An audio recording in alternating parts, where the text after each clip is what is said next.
Bonjour à tous, bienvenue sur Déclic Numérique. Dans ce nouveau tutoriel consacré à Lightroom, aujourd'hui on va parler du pinceau de retouche et voir comment l'utiliser pour améliorer nos photos. C'est parti!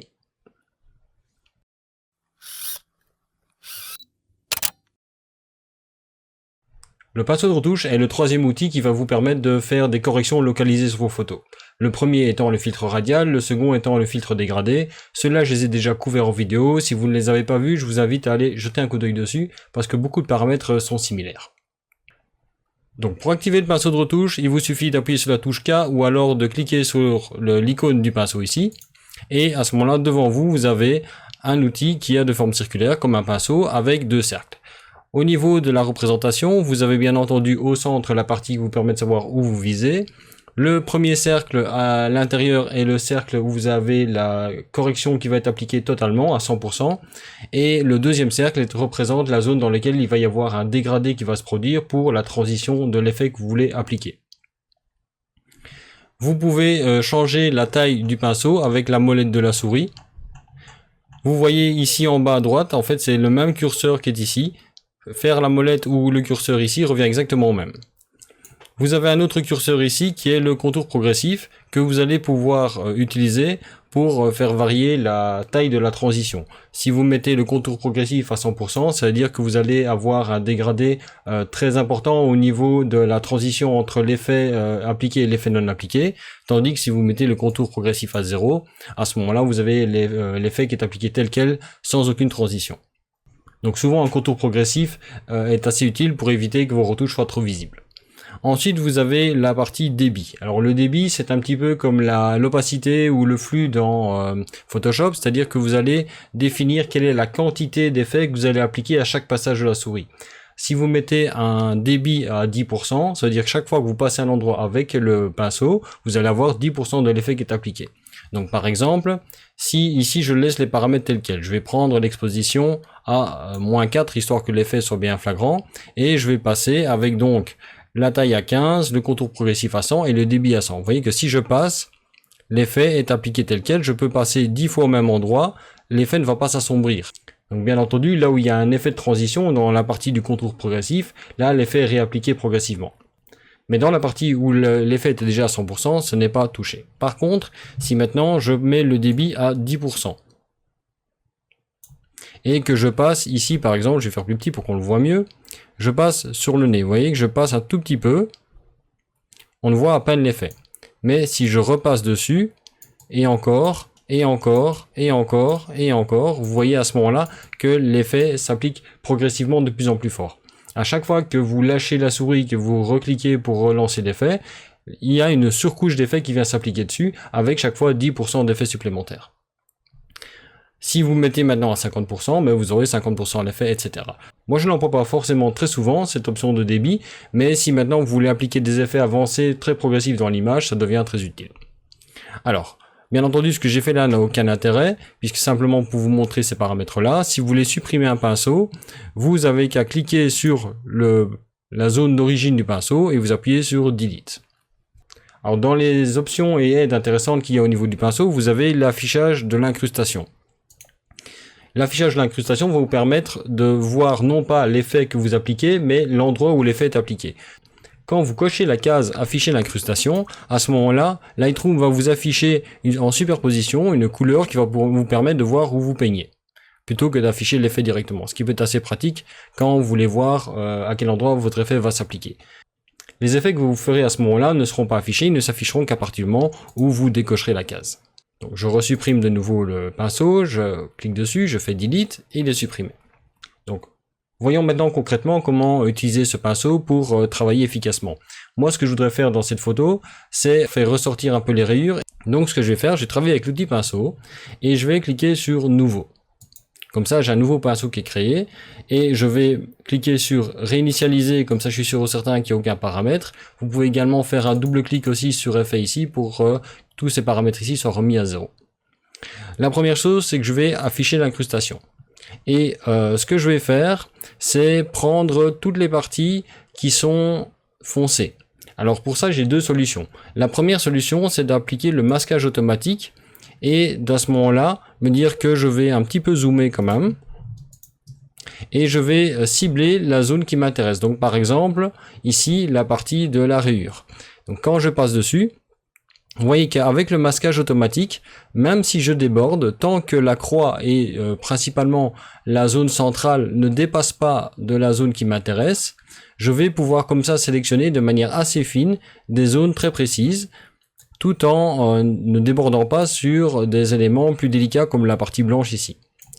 Ceci dit, dans le cas présent, vous voyez qu'il y a énormément de transitions entre les deux et je pense que cette méthode n'est pas la plus efficace. Ça marche particulièrement bien quand vous avez un fond unique, quand vous avez une couleur très précise, quand vous avez des démarcations bien nettes entre les éléments. Ce qui n'est pas le cas au niveau du pelage. Ici, vous allez voir que si j'applique un réglage, donc par exemple, si j'augmente l'exposition, vous allez avoir ici une frange qui va se créer et qui va être carrément horrible. Simplement parce que la détection automatique des bords qu'a fait Lightroom est correcte, mais n'a aucune transition. Donc pour faire cet effet-là, moi je vais travailler autrement. Je vais revenir en arrière, je supprime mon pinceau, je fais nouveau et je vais désactiver le masquage automatique. Et donc, plutôt que d'employer le masquage automatique, ce que je vais faire, c'est profiter de la nouvelle fonctionnalité qui est apparue avec Lightroom CC 2018. Donc malheureusement, tout le monde n'a pas forcément cette fonctionnalité, surtout si vous travaillez avec la version boîte de Lightroom. Mais dans les dernières versions, c'est bien pratique, puisque dans ce cas-là, ce que je vais faire, je vais simplement commencer par afficher l'incrustation, et je vais peindre carrément sur tout le tigre. Je vais pas peindre en dehors, parce que forcément, j'aurai des effets non désirés. Mais vous voyez qu'ici, je vais y aller très franchement. Je vais peindre uniquement sur le tigre, mais je vais même pas trop essayer d'être précis. Je vais y aller assez rapidement, puisque je vais ajuster tout ça par après. Donc voilà, je prends sa gueule avec aussi. Voilà. Ça va assez vite. Vous voyez quand même que Lightroom est un petit peu plus performant qu'avant au niveau du pinceau. Maintenant, dès que vous en avez 2 ou 3, là, ça devient un peu plus compliqué, mais avec un pinceau par image ou 2, ça va encore, vous avez un travail assez fluide. Voilà, j'ai maintenant le tigre qui est entièrement sélectionné. Moi, ce qui m'intéresse, c'est de finalement ne travailler que sur ces rayures. Donc ces rayures, ce que je peux faire, c'est employer une nouvelle fonctionnalité donc des outils de retouche localisée, qui est d'employer le masque de gamme. Et à ce moment-là, je vais choisir couleur. Et avec la pipette qui m'est proposée ici, je vais lui dire d'échantillonner la couleur d'une rayure. Je vais prendre une rayure qui est ni trop claire ni trop foncée, une qui se trouve un petit peu entre les deux, de manière à ce que Lightroom dise finalement, ok, dans le masque que j'ai sélectionné avec mon pinceau là, en fait, je ne vais n'appliquer l'effet que sur les zones qui ont des couleurs ressemblant à celle qui est définie par la pipette. Donc je prends la pipette et je vais à ce moment-là cliquer ici sur la rayure. Et vous voyez que là maintenant, le masquage me montre bien que seule la partie foncée est utilisée. Alors je peux affiner ça avec la partie ici du niveau. Plus je vais pousser le niveau à droite, plus l'effet va être étendu. Vous voyez que si je le pousse à 100%, il prend la quasi-totalité du tigre. Si je le pousse dans l'autre sens, il n'y a quasiment plus rien. Donc il faut trouver le juste milieu entre sélectionner les bonnes couleurs et aller un petit peu déborder, sachant que déborder un petit peu permet d'éviter que les retouches soient trop visibles. Si maintenant vous n'arrivez pas à prendre la valeur exactement comme vous voulez, c'est-à-dire que vous n'avez pas exactement le recouvrement que vous espériez, vous voyez par exemple ici, dans les rayures là, j'ai une partie qui est sombre mais qui n'est pas sélectionnée par le masque. Donc ce que je vais faire, je vais rajouter un échantillon. Pour ça, je vais appuyer sur majuscule, vous voyez qu'il y a un plus qui apparaît à côté de la pipette, et je vais cliquer à l'endroit qui m'intéresse, qui est plus foncé. Et vous voyez que là, maintenant, il y a toute une autre zone qui est sélectionnée. Et je peux de nouveau, à ce moment-là, travailler sur le masque pour affiner au maximum les zones qui m'intéressent. Alors, je me rends compte maintenant, par exemple ici, que la bouche, j'ai pas trop envie de l'assombrir, sinon on va plus rien voir. Donc, ce que je vais faire, c'est effacer la partie du masque qui touche la bouche. Pour ça, vous pouvez faire de deux manières. Donc, j'ai commencé par désélectionner la pipette. Soit vous allez sur effacer. Et à ce moment-là, vous tombez sur l'outil effacer avec le moins. Moi, c'est très rare que je l'emploie comme ça. Comme en général, je commence par faire le masque et après j'enlève les parties qui ne m'intéressent pas. J'appuie simplement sur la touche Alt. Et je vais à ce moment-là passer dans la zone ici. Je vais quand même enlever le masquage automatique. Donc j'appuie sur Alt. Vous voyez que le masquage automatique est activé. Je vais à ce moment-là le décocher parce que je vais le faire manuellement.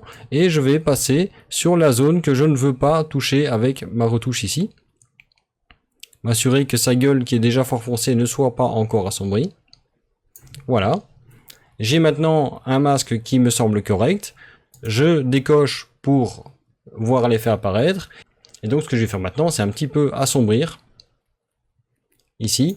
Augmenter peut-être un petit peu les contrastes. Et la clarté. Donc vous voyez maintenant, si je fais un avant-après, j'ai bien réussi à retoucher ces rayures. Je n'ai quasiment pas touché au reste du pelage, juste ce qu'il faut pour avoir une belle transition. Si jamais vous trouvez que votre effet est trop important, ce que vous pouvez faire également, c'est cliquer sur la petite flèche ici. Vous pourriez éventuellement corriger tous les effets indépendamment, mais si vous allez sur la petite flèche en haut à droite, vous allez voir apparaître un curseur ici qui va être le gain. En fait, ce gain représente la manière dont votre effet est appliqué globalement. Si vous le réduisez, tous les curseurs que vous avez utilisés dans le réglage vont à ce moment-là être réduits, augmentés proportionnellement à ce que vous faites. Donc par exemple ici, je lui dis que je le réduis à 20. À ce moment-là, tous les effets appliqués vont être réduits. Vous voyez par exemple ici que au lieu d'être à moins 29, je suis à 20, que le contraste est un petit peu diminué aussi, et que la clarté est un petit peu réduite aussi, histoire d'appliquer l'effet de manière un petit peu plus douce. Alors pour vous montrer encore un exemple, ce que je vais faire maintenant, c'est me dire que je veux faire un petit peu ressortir les yeux. Donc je vais cliquer non pas sur modifier, mais sur nouveau. Comme ça, j'ai un nouveau pinceau qui apparaît. Je vais zoomer au niveau des yeux et je vais employer exactement la même méthode. Je vais donc prendre un pinceau, je réduis la taille avec la molette de la souris, je peins sur l'œil, je vais même prendre plus petit pour être sûr et certain de ne pas déborder trop quand même si je peux sélectionner par après. Vous voyez, je prends l'œil, j'affiche l'incrustation pour être sûr et certain que c'est correct. J'ai un petit peu dépassé, c'est pas grave, j'appuie sur Alt et je viens effacer la partie qui ne me plaît pas. Ensuite, je me déplace dans la photo, je vais faire l'autre œil, comme ça je vais les régler les deux d'une fois. Vous voyez que là, c'est un petit peu plus lent. Alors ça, c'est simplement le masque de gamme utilisé sur l'autre pinceau qui a tendance à énormément ralentir Lightroom. Espérons que dans les prochaines mises à jour, il travaille fortement là-dessus. J'ai maintenant l'autre œil qui est sélectionné. J'enlève l'incrustation. Je vais donc commencer par augmenter un petit peu la luminosité, pas trop, juste un petit peu, histoire de les faire un peu ressortir. Je vais un tout petit peu augmenter les ombres. Et je vais rajouter de la clarté et un petit peu de saturation. Parce que généralement, quand vous augmentez la luminosité de quelque chose, vous perdez un petit peu les couleurs. Ici, ce tigre va les yeux légèrement bleus. Je voudrais quand même garder cette information-là. Donc, je pousse un peu la saturation. Et voilà. Si maintenant, je regarde un avant-après au niveau des réglages, vous voyez que là, la photo était pas mal, mais ça ressortait un petit peu moins. Dès que j'active, vous voyez à ce moment-là que les rayures ont été sélectionnées de manière très précise et que les yeux sont ressortis également. Alors les yeux, éventuellement, je pourrais me dire que là, du coup, j'ai un peu éclairci les pupilles. Vous voyez que si je prends le masque ici, vous voyez que j'ai tout sélectionné, y compris la partie noire de l'œil. Donc je peux appliquer exactement le même principe que pour le reste, c'est que je vais soit prendre un masque de gamme de couleur ou de luminance. Ici par exemple, je vais prendre masque de gamme de luminance. Et je vais à ce moment-là pouvoir définir la plage de luminance sur laquelle c'est activé. Donc si je veux que ce soit appliqué sur des pixels clairs ou foncés. Ici je veux que ça ne s'applique pas sur des pixels trop foncés, parce que comme ça je garde le noir de l'œil. Je vais donc prendre la partie gauche qui correspond au noir, et je vais la relever progressivement, jusqu'au moment où je vais voir que la partie noire de l'œil n'est plus touchée. Et je vais peut-être un petit peu réduire le lissage, pour avoir un effet quand même qui est bien net au niveau de l'œil en lui-même. Et voilà, vous voyez que maintenant ici l'œil en lui-même est bien illuminé, l'iris est illuminé, mais la pupille elle est bien noire. Alors histoire de finir rapidement la photo, ce que je vais faire c'est créer un vignettage manuel. Donc pour ça je vais prendre un outil de filtre radial, je vais le tracer plus ou moins de la forme de la tête du tigre, je vais le réduire un tout petit peu vers le bas. Je ne veux surtout pas assombrir son regard. Ce qui m'intéresse, c'est d'assombrir surtout l'arrière-plan. Donc je fais attention pour que dans le dégradé, je n'ai rien qui tombe sur la partie principale de sa tête, donc les yeux. J'enlève l'incrustation et je vais un petit peu réduire la luminosité, pas trop non plus, faut pas que ce soit moche. Et donc moyennant les quelques corrections que j'avais déjà faites au préalable, c'est-à-dire au niveau de la luminosité globale et les couleurs, vous avez ma photo d'origine et la photo retouchée, avec surtout les rayures, les yeux qui ressortent mieux, et l'arrière-plan qui est un petit peu plus sombre grâce au filtre dégradé que j'ai rajouté après. Voilà donc pour l'outil de retouche localisée dans Lightroom. J'espère que je vous ai montré ainsi comment l'utiliser. Il y a encore quelques petites astuces qu'il y a moyen de faire, mais je voulais pas faire une vidéo trop longue, donc je suis resté principalement sur la base. Et je vous ai surtout montré l'utilisation que moi j'en ai, donc c'est-à-dire comment passer sur une zone et à ce moment-là affiner grâce aux nouvelles fonctionnalités ou avec le masquage automatique éventuellement. Ensuite, vous appliquez vos réglages comme vous le faites sur n'importe quel autre outil, aussi bien pour les filtres radio et les filtres dégradés. Voilà, j'espère que cette vidéo vous aura plu. Si elle vous a plu, comme d'habitude, n'oubliez pas de la liker, de la commenter. Dites-moi ce que vous en avez pensé. Dites-moi si vous avez toutes les informations nécessaires au niveau de cette retouche localisée. Si vous avez des questions complémentaires, n'hésitez pas à me les poser. Je vous répondrai volontiers dans les commentaires ou éventuellement, pourquoi pas, dans une autre vidéo. Sinon, n'oubliez pas qu'il y a également les tutoriels Lightroom qui sont sur la chaîne. Vous avez également des tutoriels Photoshop, des tutoriels de prise de vue, quelques autres vidéos de type discussion. N'oubliez pas non plus de vous abonner à la page Facebook de Déclic Numérique. Je publie énormément dessus, je pose souvent des questions pour savoir ce que l'un et l'autre préféreraient voir comme vidéo, etc. De manière de m'organiser et de voir aussi le contenu qui vous intéresse le plus. Il y a également mon compte Instagram ainsi que le compte Twitter de Déclic Numérique. Tous ces liens, vous pouvez les retrouver à la fois dans la description de la vidéo, mais aussi dans la bannière de la vidéo. Et sinon, moi pour le reste, je vous dis à bientôt sur Déclic Numérique pour une nouvelle vidéo.